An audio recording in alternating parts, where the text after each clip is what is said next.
Bonsoir à tous. La citation du jour, c'est tout celui qui presse l'heure, l'heure le presse. C'est tiré du traité Brachot au DAF 64 à Moudalef. Qu'est-ce que ça signifie? D'abord, il faut comprendre qu'est-ce que c'est l'heure, le temps.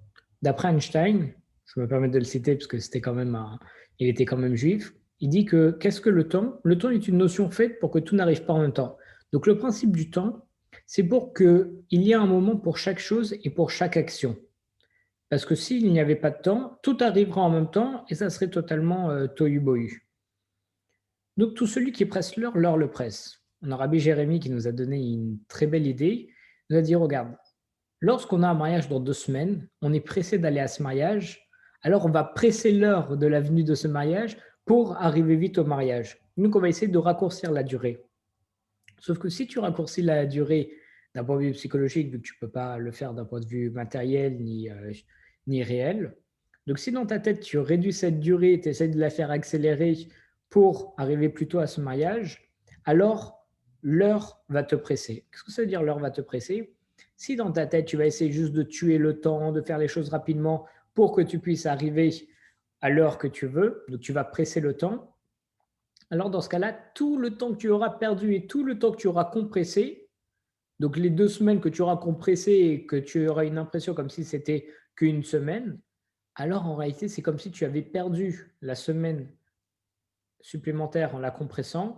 Et donc tout ce que tu n'as pas fait pendant cette semaine, tu vas devoir le rattraper. Sauf que quand tu vas le rattraper, ça sera toujours dans la limite de temps normale que tu as. Mais donc, dans la limite normale du temps que tu as toutes tes activités, plus le temps que tu as perdu avant, étant donné que tu avais pressé le temps. Donc maintenant, dans le temps actuel, tu vas devoir faire les activités normales plus les activités d'avant.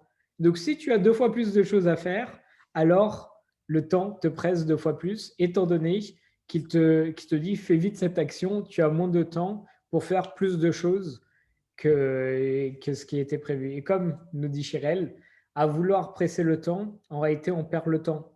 Parce qu'on se dit, je suis dans l'attente du truc, donc du coup, tout ce qui est entre les deux, on se dit, ah, je m'en fiche, j'ai juste envie d'aller à ça. J'ai un super rendez-vous tout à l'heure, oh, peu importe tout ce que j'ai entre-temps, je m'en fiche, j'ai juste envie de faire un truc qui me fait plaisir. Parce que lorsqu'on se fait plaisir, le temps, il passe beaucoup plus vite.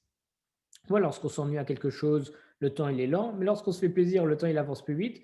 Du coup, on se dit, je vais retirer tout ce que j'aime pas, je vais faire des choses qui me font plaisir, jusqu'à arriver au moment, comme ça le temps va passer plus vite. Donc je vais presser le temps. Sauf qu'en faisant ça, tu vas laisser de côté tout le principal, et tout ce principal, tu vas devoir le rattraper après. Donc en le rattrapant après, tu vas avoir, tu vas être pressé, étant donné que tu auras 2 fois plus de choses à faire que prévu. Razak ou Baruch.